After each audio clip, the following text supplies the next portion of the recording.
Lads, I want you to come down the lane one by one now, just a little trot down. Make sure they're sound. You can go ahead in now.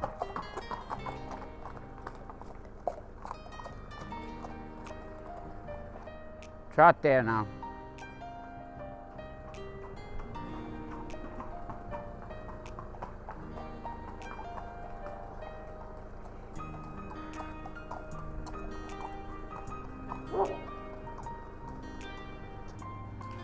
Okay, now that'll do.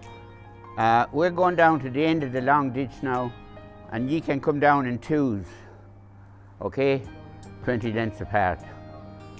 The two liberators can come in front and you can follow. Yeah. All right.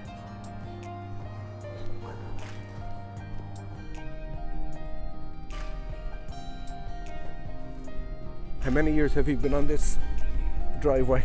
I bought the farm, extra land in '84. I presume it's as much a way of life, John, than a profession. Well, oh, much more, a hobby. Only for, I wouldn't exist. I'm not into dealing at all. And if you weren't doing something else, I couldn't exist on that number. Yes. You know, not at all, only for the cows.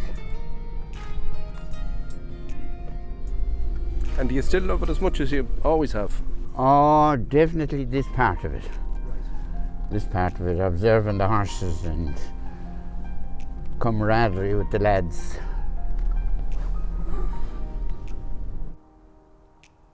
Those two in front now are two full brothers, Liberated Light and Dream to Share.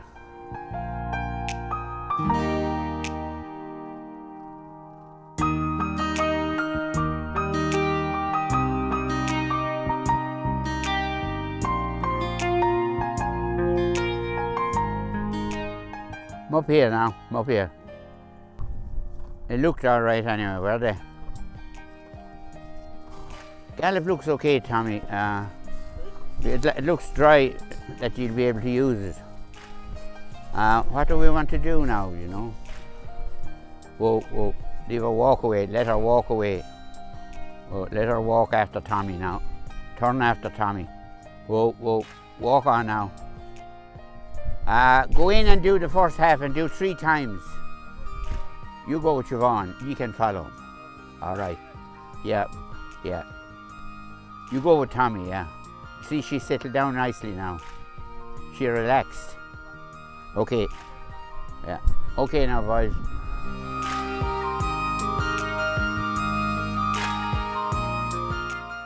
And how long is the gallop, John? It's half a mile. 4 rounds are the equivalent of 2 miles, 4 times around. And is routine important for them now? Routine? No, we change, we vary, we go to the beach, we go on and track up the hill, maybe twice a week.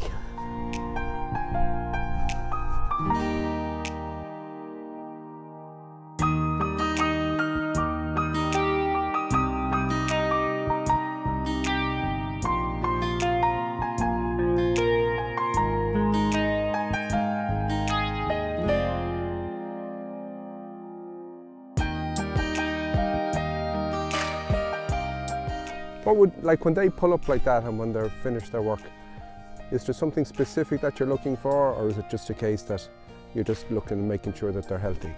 Yeah, making sure that the lads are pleased with them first of all, and that they're happy with their attitudes, you know, that they're pricking their ears, they're enjoying their work. And it's nice to be able to do them individually, you know. I mean, that's what I like about the small number all the time.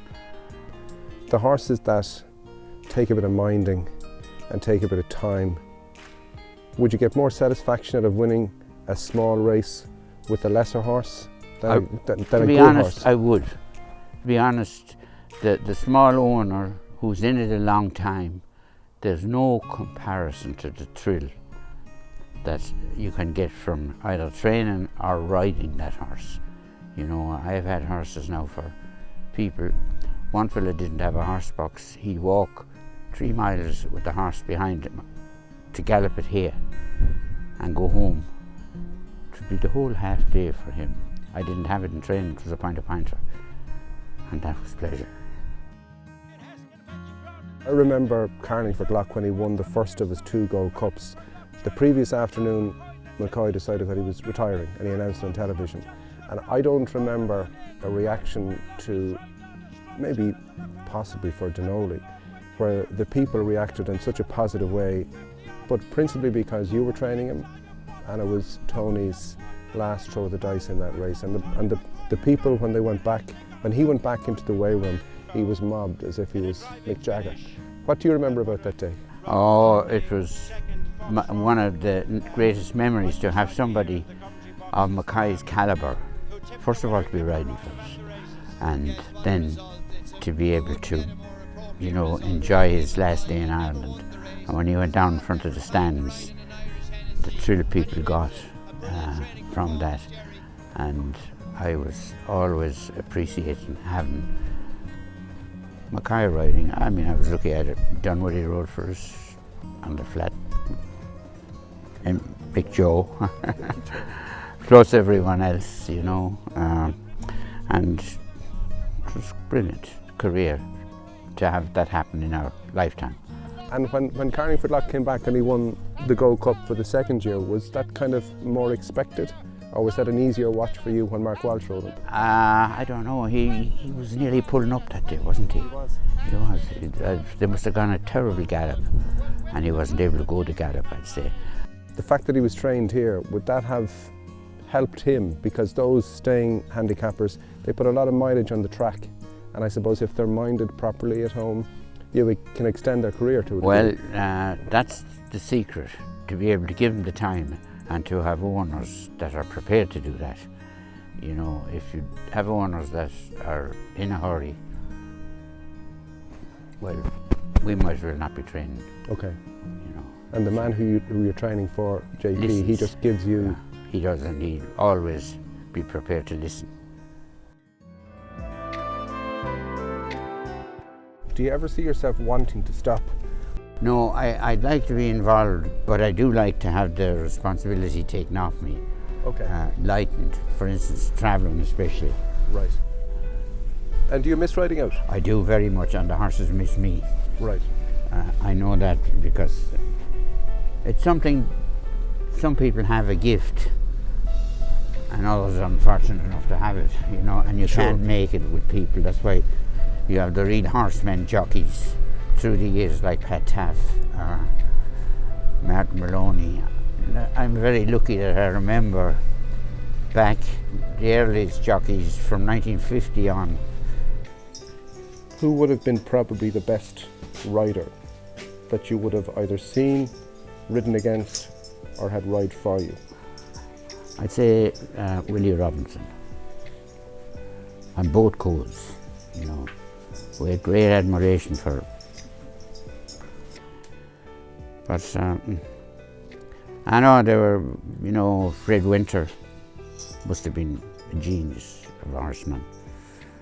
And then there was older fellas, Dave Dick in the 48s, Brian Marshall, Gordon Richards on the flat. And it's a different style now, isn't it? Different style, yeah, they ride shorter. Ride shorter. Toes, and which would you prefer? I think nowadays it's More stylish. more stylish, yeah, Yeah. it is. John, you're coming up to your 87th birthday. What would the wise John Kiely tell the 30-year-old John Kiely? Would you do anything different? I don't think so. I think if I had a choice to be in a career, I'd like to be a school teacher. Really? Yeah, I get on well with kids, and I like to see them do well, and I like to think that everybody should have a purpose in life, you know, and be educated to try to go that way from school, and that the people that are in a position to give youngsters a chance should do that, you know, just like I have there now. They come in from when they're 14 or so, and like to think that they can help and earn whatever we might give them, you know. I was self-educated, if you like, horse-wise. I never had any experience. My father was very keen on horses, and especially working horses. And you realise what it means to earning a living at that stage, to have genuine horses. And so we got the feel for it, and you transfer that then to the racehorse after. You're a real inspiration for people who might struggle if they want to get out of bed in the morning. Like, it was such a pleasure just to see you do what you've been doing here for the last 50 years, and long may you continue to do it. It's just been a marvellous morning. Well, thanks, and I hope it comes across okay. Yeah. I'll get a big job in RTE now after this when I retire.